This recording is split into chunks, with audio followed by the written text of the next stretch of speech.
নমস্কার বন্ধুরা, গল্পের আসরে সবাইকে স্বাগত জানাই। আশা করি সবাই ভালো আছেন। গোয়েন্দা গল্প শুনতে ছোট থেকে বড় আমরা সবাই ভালোবাসি। তাই আজ আপনাদের শোনাবো একটি শিহরণ জাগানো গোয়েন্দা গল্প, গোলকধামে খুন। শেষ পর্যন্ত গল্পটি শুনবেন, আর আমার উপস্থাপনা ভালো লাগলে অনুরোধ রইল ভিডিওটিতে একটা লাইক আর চ্যানেলটি সাবস্ক্রাইব করার। চলুন শুরু করি আজকের গল্প। শরৎকালের এক ভোরে কুয়াশায় ঢাকা শিলিগুড়ি শহরটাকে যেন রহস্যময় মনে হচ্ছিল। আমি গোয়েন্দা সুমিত্র সান্যাল তখন শিলিগুড়িতে ছিলাম এক জালিয়াতির মামলার তদন্তে। তদন্ত সবে শেষ করেছি, ঠিক তখনই ফোন এলো শিলিগুড়ি পুলিশ কমিশনার অনিরুদ্ধ ঘোষের কাছ থেকে। সুমিত্রা, শুনেছ? কাল রাতে এক ভয়ঙ্কর ঘটনা ঘটেছে। শিলিগুড়ি শহরের নামকরা ব্যবসায়ী বিজন সেন তার বাড়িতেই খুন হয়েছেন। শুনলাম তুমি এখন শিলিগুড়িতেই আছো। চাইলে তুমি এই কেসে পুলিশের সঙ্গে একসঙ্গে তদন্ত করতে পারো। এক প্রকার তিনি আমাকে তদন্তে সাহায্য করার অনুরোধ করলেন। আমিও রাজি হয়ে গেলাম। এই ধরনের কেসই আমার পছন্দ, যেখানে রহস্য বেশ জটিল। বিজন সেনের বাড়ি শিলিগুড়ির মার্কাস কলোনিতে। বিশাল দোতলা বাড়ি, চারদিকে বাগান। বাড়িটির নাম গোলকধাম। পুলিশ আমাকে নিয়ে গেল ঘটনাস্থলে। ঘরে ঢুকেই দেখি মৃত বিজন সেন খাটে আধশোয়া অবস্থায় পড়ে, মাথায় ভারী কিছু দিয়ে আঘাত করা হয়েছে। ঘরের জানলা ভিতর থেকে আটকানো, দরজা খোলা। মানে খুনি বাড়ির ভেতরের কেউ, অথবা খুবই পরিচিত ব্যক্তি। এরপর একে একে বিজন বাবুর পরিবারের সবার সাথে পরিচয় হল। অপর্ণা দেবী, বিজন সেনের স্ত্রী, শান্ত স্বভাবের মহিলা। রাহুল তাদের একমাত্র ছেলে, কলকাতায় পড়াশুনো করে, তবে এখন বাড়িতেই ছিল ছুটির জন্য। রাজীব বিজনবাবুর ভাইপো ও ব্যবসার পার্টনার। লক্ষ্য করলাম রাজীব খুব চঞ্চল ও অস্থির মেজাজের মানুষ, আর নারায়ণ বহু বছরের বিশ্বস্ত কাজের লোক। এদের মধ্যে একমাত্র ড্রাইভার হরিদাস, যে আগের রাতেই শহরের বাইরে গিয়েছিল গাড়ি নিয়ে। আমি যখন ঘটনাস্থল পরীক্ষা করছিলাম, ঘরের ভিতর অদ্ভুত একটা গন্ধ পাই। গন্ধটা সালফারের মতো। মেঝেতে পড়েছিল এক টুকরো কাদামাটি। তখনের মতো ঘটনাস্থল পরিদর্শন করার পর আমি ঘর থেকে বেরিয়ে এলাম। পুলিশ আর ফরেন্সিক টিম তখনও তাদের কাজ করছিল। বাইরে এসে আমি পরিবারের সবার সঙ্গে এক এক করে কথা বললাম। প্রথমে বিজনবাবুর স্ত্রী অপর্ণা দেবী। তিনি বললেন রাতের খাওয়া শেষ করেই ঘুমোতে চলে গিয়েছিলেন। সকালে নারায়ণের চিৎকারে ঘুম ভাঙে, তারপর এসে এই অবস্থা দেখেন। বিজনবাবুর ছেলে রাহুল বলল সারা রাত সে তার ঘরেই ছিল, জানলা বন্ধ ছিল, তাই কোনো আওয়াজ পায়। বিজনবাবুর ভাইপো রাজীব একটু গম্ভীর মুখে বলল, আমি ছাদে ছিলাম মোবাইল নিয়ে, হঠাৎ একটা আওয়াজ শুনেছিলাম, কিন্তু ভেবেছিলাম হয়তো বিড়াল হবে, তাই তেমন গুরুত্ব দিইনি। একটা ব্যাপার আমাকে বেশ অবাক করল, পরিবারের কারোরই কোনো দুঃখ বা শোক নেই। আমি আবার বিজনবাবুর ঘরে ফিরে এলাম। আবার ঘরটা পরীক্ষা করলাম। তখন ঘরের এক কোণে ছোট্ট একটা কাগজের টুকরো পেলাম। আগে যখন এসেছিলাম তখন কিন্তু ওটা ওখানে ছিল না। তাতে লেখা ছিল, যদি সত্যি জানতে চাও সন্ধেবেলায় পুরনো চা বাগানে এসো।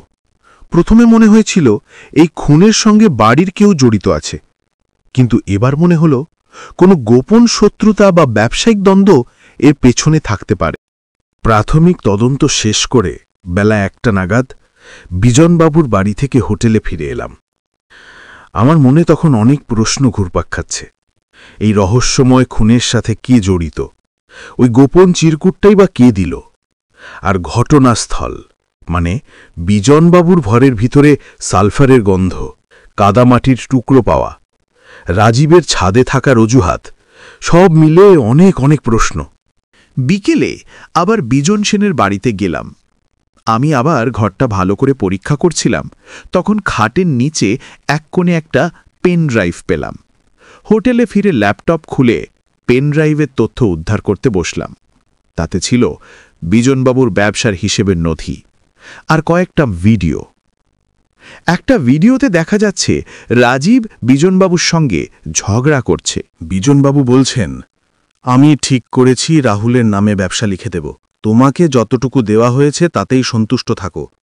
এর থেকে বেশি আশা করে আমার উপর চাপ দিও না। ইদানিং তোমার আচরণ আমার কাছে যথেষ্ট সন্দেহজনক লাগছে। তোমার উপর আমি আর ভরসা রাখতে পারছি না। রাহুলের এটা ফাইনাল ইয়ার, কলেজ শেষ করে এরপর ওই ব্যবসা দেখবে। ভিডিও শেষ হতেই আমি পরিবারের সদস্যদের মধ্যে চাপা অশান্তির কারণটা বুঝতে পারলাম। ঠিক করলাম প্রত্যেককে আলাদা আলাদা করে আবার জেরা করার। শুরু করলাম অপর্ণা দেবীকে দিয়ে। কোনো ভূমিকা না করে সরাসরি প্রশ্ন করলাম, আপনার স্বামীর শত্রুতা ছিল কারো সঙ্গে? রাজীবের সঙ্গে কি ওনার কোনো ব্যাপারে মতবিরোধ হয়েছিল? প্রশ্নটা শুনে অপর্ণা দেবী একটু ইতস্তত করলেন, তারপর বললেন, হ্যাঁ, ইদানিং বিজনের সঙ্গে রাজীবের প্রায়ই ঝগড়া হতো। বিজন চেয়েছিল ব্যবসা ছেলের নামে করে দিতে, এতে রাজীবের খুব আপত্তি ছিল। ওর বক্তব্য ছিল রাহুল এখনো অনেক ছোট, এত বড় ব্যবসা চালানো ওর পক্ষে সম্ভব নয়, তাই ব্যবসার পুরো দায়িত্ব ও নিজেই নিতে চেয়েছিল। কিন্তু বিজন কী কারণে আমি ঠিক জানি না, রাজীবের ওপর খুব বিরক্ত ছিল। আমি জিজ্ঞাসা করলে কিছু বলতে চাইতো না, বারবার শুধু বলতো যত তাড়াতাড়ি সম্ভব ব্যবসা ছেলের নামে লিখে দেবে। রাজীবের ওপর আমার সন্দেহ আগে থেকেই ছিল। অপর্ণা দেবীর কথা শুনে সেটা আরও বাড়ল, কিন্তু প্রমাণ ছাড়া তো সরাসরি কাউকে দোষী বলা যায় না। এরপর গেলাম রাহুলকে ঘরে। ওর ঘরে যাবার দুটো উদ্দেশ্য ছিল। ওর সঙ্গে কথা বলতে বলতে ওর ঘরটা পরীক্ষা করা। ওকে জিজ্ঞাসা করলাম, তোমার সঙ্গে বাবার শেষ কখন কথা হয়েছিল? বাবার সঙ্গে আমার শেষবারের মতো রাতের খাবার টেবিলেই কথা হয়েছিল। তখন ওনাকে খুব চিন্তিত আর অস্থির দেখাচ্ছিল। আমাকে বললেন কালই নাকি কিছু গুরুত্বপূর্ণ কাজ শেষ করতে হবে, কিছু দরকারি কাগজে সই করতে হবে। এরই মধ্যে রাজীবদাও ডিনার করতে চলে আসে। তারপর বাবা আর কোনো কথা বলেননি, চুপচাপ ডিনার সেরে নিজের ঘরে চলে যান, আর আমিও নিজের ঘরে চলে আসি। রাহুলের ঘরে দেখলাম টেবিলের উপর এক গাদা বই আর কিছু পুরনো ম্যাগাজিন রাখা। টেবিলের পাশে একটা ডাস্টবিন, তার মধ্যে আধপড়া কিছু কাগজ আর একটা খাম পড়ে আছে। খামের উপর বিজন সেনের নাম লেখা। দেখে মনে হলো খুব তাড়াহুড়ো করে ওগুলো পোড়ানো হয়েছে। রাহুলকে এই ব্যাপারে তখন কিছু জিজ্ঞাসা না করে আমি ওর ঘর থেকে বেরিয়ে এলাম। এবার বিজনবাবুর ভাইপো রাজীবের ঘরে গেলাম। ঘরটা প্রচণ্ড অগোছালো, চারিদিকে জিনিসপত্র ছড়িয়ে পড়ে আছে। ওকে বললাম, চলো ছাদে যাই, তোমার কাছ থেকে কয়েকটা কথা আমার জানার আছে। কথা বলতে বলতে নজরে পড়ল রাজীব পায়ে যে চটিজোড়া পড়ে আছে তাতে কাদামাটি লেগে আছে। এরপর যখন ছাদে গেলাম সেখানেও দেখলাম ছাদের মেঝেতে হালকা কাদামাটির ছাপ। আমি বললাম, রাজীব, তুমি বলেছিলে রাতে ছাদে ছিলে, কিন্তু তোমার চটিতেই কাদা কোথা থেকে এলো? রাজীব যেন একটু চমকে গেল, তারপর বেশ স্বাভাবিকভাবেই বলল, সত্যি বলছি সুমিত্রবাবু, আমি কিছুক্ষণের জন্য বাইরে গিয়েছিলাম, কিন্তু এই খুনের জন্য আমি দায়ী নই। আসলে বাড়ির কাছের পুরনো চা বাগানে একজন লোক আমাকে ডেকেছিল। সে বলেছিল বিজন মামার বিরুদ্ধে কিছু প্রমাণ আছে, সেগুলো আমাকে দিতে চায়। কথাটা শুনে আমি চমকে উঠলাম। চা বাগানের ক্লু তো আমি ইতিমধ্যেই পেয়েছিলাম। তারপর আরও কিছুক্ষণ রাজীবের সাথে কথা বলে আমি নিচে নেমে এলাম। বাড়ির পুরানো চাকর নারায়ণ বলল, বাবু, আমি তো রান্নাঘরে ঘুমোই, আমি কোনো শব্দ শুনতে পাইনি। তবে রাতের খাওয়ার আগে বাড়িতে একজন অচেনা লোক এসেছিল, কালো রেনকোট পরা আর মুখ ঢাকা ছিল। এবার রহস্য আরও জটিল হয়ে উঠল। রাতের ওই অচেনা লোকটি কে হতে পারে? সন্ধ্যা নামতেই আমি সেই পুরনো চা বাগানে গেলাম। চারিদিকে কুয়াশা, চারপাশ নিঃশব্দ। হঠাৎ পিছন থেকে কেউ আক্রমণ করল। আমি মাটিতে পড়ে গেলাম। লোকটার মুখ ঢাকা, হাতে ভারী লাঠি। অল্পের জন্য বেঁচে গেলাম। টর্চের আলো ফেলে দেখলাম আক্রমণকারী পালিয়ে যাচ্ছে। তার পায়ের ছাপ কাদায় স্পষ্ট। আমি তার পেছনে ছুটলাম, কিন্তু লোকটাকে ধরতে পারলাম না। তবে গাছের নিচে একটি ছোট্ট বাক্স কুড়িয়ে পেলাম। বাক্সটা খুলে দেখি তার মধ্যে একটি রিভলভার আর কিছু কাগজ। কাগজে লেখা, বিজন সেনকে যেভাবেই হোক সরাতে হবে, নইলে সব ফাঁস হয়ে যাবে। এই বাক্সটা দেখেই বুঝলাম বিজন সেনের খুন হয়তো শুধুই পারিবারিক ঝগড়ার জন্য নয়, এর পেছনে বড় কোনো গোপন রহস্য আছে। পরের দিন সকালে আমার হোটেল রুমে হুমকি চিঠি এলো, তদন্ত বন্ধ করো, নইলে পরের লাশ তোমার হবে। বুঝলাম খুনি আমাকে নজরে রেখেছে। সকালেই আমি আবারও সেই চা বাগানে গেলাম, আক্রমণকারীর পায়ের ছাপের প্লাস্টার ছাঁচ তৈরি করাতে। দেখলাম প্লাস্টার ছাঁচের সঙ্গে রাজীবের চটি মিলে যাচ্ছে। এদিকে পুলিশ রাহুলকে গ্রেপ্তার করল, তার ঘরের ডাস্টবিনে বিজন সেনের সই করা আধপোড়া ডকুমেন্টগুলোর জন্য। অবশ্য পুলিশকে এই ইনফরমেশন আমিই দিয়েছিলাম। অপর্ণা দেবী কান্নায় ভেঙে পড়লেন। আমি কমিশনারকে বললাম, কাগজ পড়ানো মানেই কিন্তু খুন করা নয়। রাহুল হয়তো কিছু লুকোচ্ছে, কিন্তু সে খুনই নয়। এদিকে আমি নিজের মতো করে তদন্ত চালিয়ে গেলাম। আমি রাজীবের গতিবিধির ওপর নজর রাখতে শুরু করলাম। ঘটনার ঠিক 2 দিন পর রাত প্রায় 10:30 নাগাদ রাজীব গাড়ি নিয়ে বাড়ি থেকে বের হল। যথারীতি আমিও ছায়ার মতো পিছু নিলাম। রাজীবের গাড়ি এসে দাঁড়ালো এক কেমিক্যাল ডিলারের দোকানের বাইরে। গাড়ি থেকে নেমে রাজীব দোকানের ভিতরে গিয়ে নিচু স্বরে দোকানের মালিকের সঙ্গে কথা বলতে থাকে। আমি দোকানের পাশে আড়ালে দাঁড়িয়ে ওদের কথা শুনতে চেষ্টা করলাম। শুনতে পেলাম রাজীব বলছে, আমার আরও একটু সালফার দরকার, তবে কেউ যেন জানতে না পারে। এবার ওর উপর আমার সন্দেহ আরও পোক্ত হল। তার সত্ত্বেও কোনো সিদ্ধান্তে আমি তখনও পৌঁছাতে পারছিলাম না। ব্যাপারটা যথেষ্ট জটিল ছিল, অনেক কিছু আমার মাথায় ঘুরছিল। প্রথমত, ঘটনার দিন রাতে রাজীব চা বাগানে গিয়েছিল, কিন্তু তার কথা অনুযায়ী সেই খুন করেনি। তবে রাজীব কেন আমাকে আক্রমণ করল? দ্বিতীয়ত, রাহুল বিজন সেনের ডকুমেন্টসগুলো পড়ালো কেন?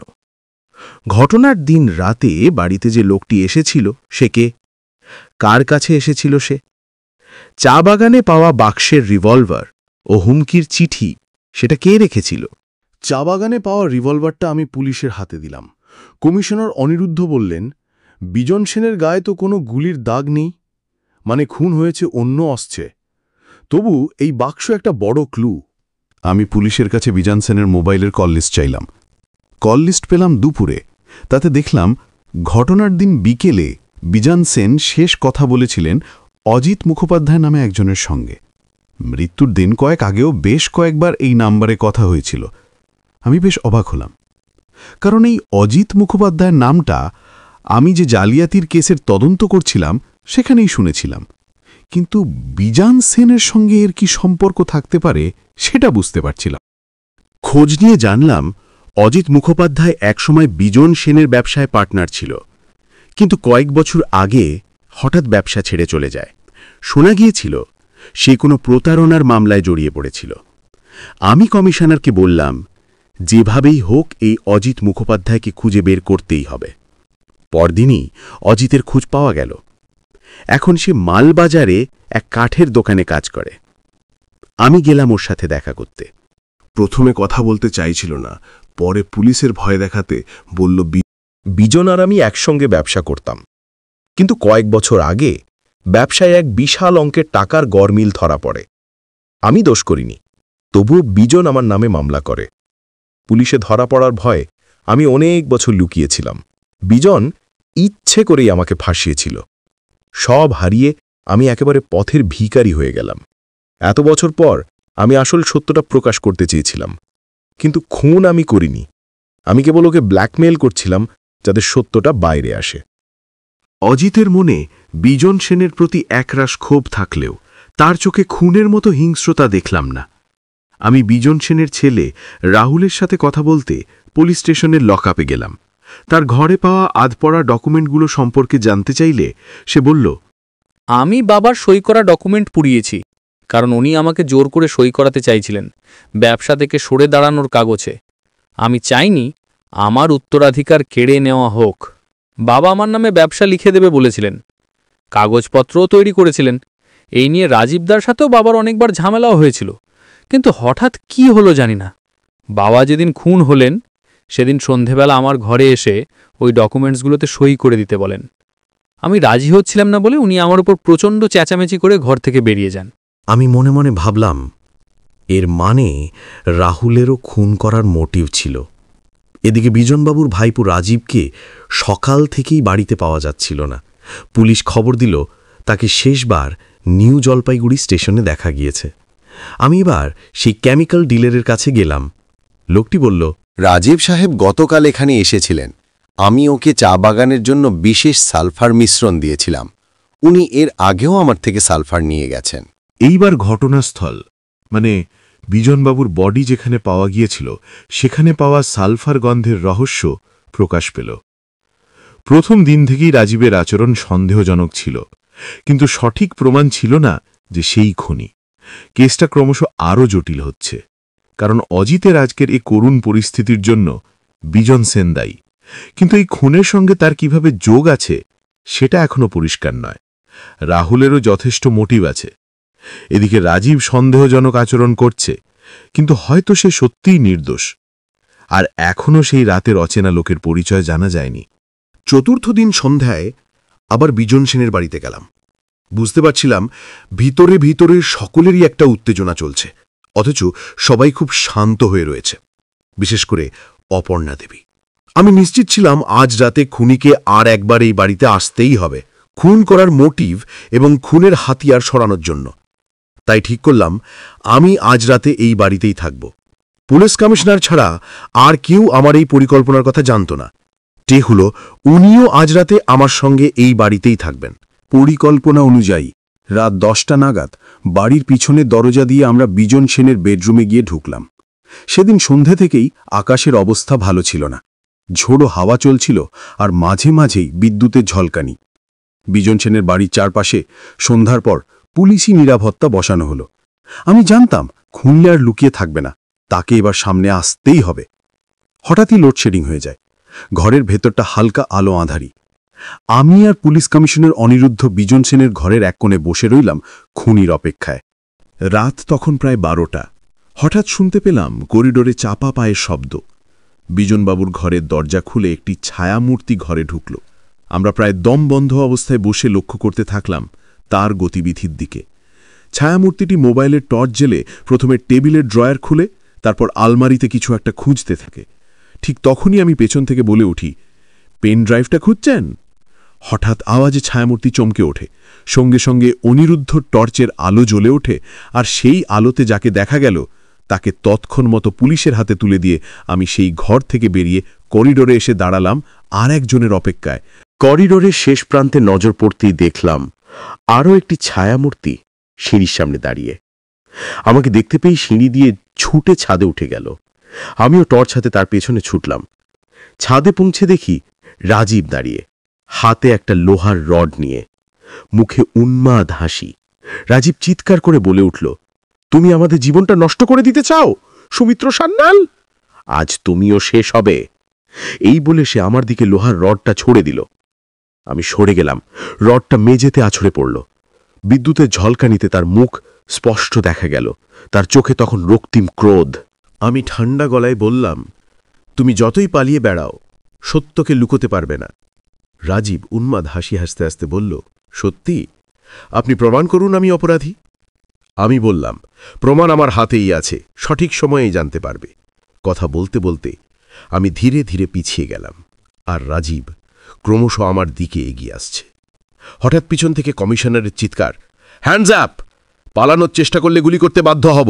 রাজীব ছাদের ওপর হাঁটু গেড়ে বসে পড়ে, তারপর চিৎকার করে বলতে থাকে, হ্যাঁ হ্যাঁ, আমি খুন করেছি, বিজন সেনকে আমি খুন করেছি। তখন আমি বললাম, হ্যাঁ খুন তুমি করেছ ঠিকই, কিন্তু একা নয়, তোমার সঙ্গী নিচে তোমার জন্য অপেক্ষা করছে। বাকি কথা নিচে গিয়ে হবে। পুলিশ রাজীবকে নিচে বসার ঘরে নিয়ে এলো। সেখানেই অপেক্ষা করছিল আসল চমক, যা রাজীব নিজেও হয়তো আশা করেনি। বসার ঘরে তখন উপস্থিত ছিল পুলিশ কমিশনার অনিরুদ্ধ ঘোষ, অজিত মুখোপাধ্যায়, বিজন সেনের ছেলে রাহুল আর বাড়ির কাজের লোকরা। প্রথমে শুরু করলাম রাহুলকে দিয়ে। রাহুল, পড়াশোনার জন্য তুমি কলকাতায় থাকলেও এই বাড়িতে কি চলছিল, মানে তোমার বাবার বিরুদ্ধে কি ষড়যন্ত্র চলছিল সেটা তো তুমি ভালো করেই জানতে। তাহলে তোমাকে যখন জেরা করা হলো তুমি সত্যি বললে না কেন? রাহুল কিছুক্ষণ মাথা নিচু করে বসে থাকল, তারপর খুব ঠান্ডা গলায় বলল, সুমিত্রবাবু, আমাদের পরিবার খুব সম্ভ্রান্ত। এলাকায় আমাদের যথেষ্ট সুনাম আছে। বাড়ির ভেতরের নোংরামো বাইরের লোককে জানিয়ে সেটা নষ্ট করতে চাইনি। আমার ইচ্ছে ছিল কলেজ শেষ হলে এখানকার ব্যবসা গুটিয়ে বাবাকে নিয়ে কলকাতায় চলে যাবার, কিন্তু সেটা আর সম্ভব হল না। এবার অজিত মুখোপাধ্যায়কে বললাম, অজিতবাবু, বিজন সেন তো আপনাকে মিথ্যে জালিয়াতির কেসে ফাঁসিয়েছিল। আপনার আর আপনার পরিবারের দুর্দশার একমাত্র কারণ ছিল। তাহলে প্রতিশোধ নেবার জন্য আপনি এতদিন অপেক্ষা করলেন কেন? বিজন আমার বন্ধু ছিল। প্রথম জীবনে ও আমাকে অনেক সাহায্য করেছিল, কিন্তু পরে কেন আমাকে ঠকিয়েছিল তা আজও আমি বুঝতে পারিনি। তবে এর পেছনে অন্য কারো হাত ছিল সে বিষয়ে আমি নিশ্চিত। আমি কখনো ওর ওপর প্রতিশোধ নেবার কথা ভাবিনি।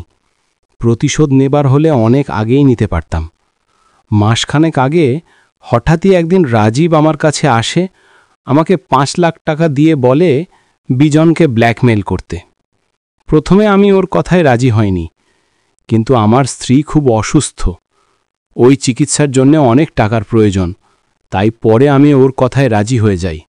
কিন্তু বিশ্বাস করুন, আমি বিজনের কোনো ক্ষতি চাইনি। এবার আমি এলাম রাজীবের কাছে। বললাম, তুমি প্রমাণ চাইছিলে না? প্রমাণ হলো এই পেন ড্রাইভ, যার মধ্যে তোমার আর তোমার সঙ্গীর কুকীর্তি সব ভিডিও আছে। এছাড়াও তোমার চটির কাদার দাগ, চা বাগানে তোমার পায়ের ছাপ, বিজনবাবুর ঘরে তোমার হাতের ছাপ, কেমিক্যাল ডিলারের বয়ান যার থেকে তুমি সালফার এনেছিলে, আর সবশেষে এই লোহার রড যা দিয়ে বিজন সেনের মাথায় আঘাত করেছিলে। আর এই সব কিছুই তুমি করেছিলে অপর্ণা দেবীর নির্দেশে। কি ঠিক বলছি তো? রাজীব আর একটাও কথা বলে না, চুপ করে মাথা নিচু করে বসে থাকে। এবার আসি সেই ছায়ামূর্তির কথায়। সে আর কেউ নয়, স্বয়ং অপর্ণা দেবী, বিজন সেনের দ্বিতীয় স্ত্রী।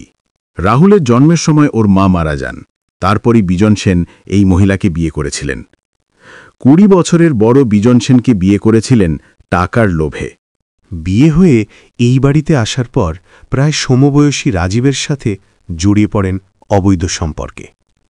ব্যবসার কাজে বিজন সেনকে প্রায়ই শহরের বাইরে যেতে হতো, আর সেই সুযোগের সদ্ব্যবহার করত এরা দুজন।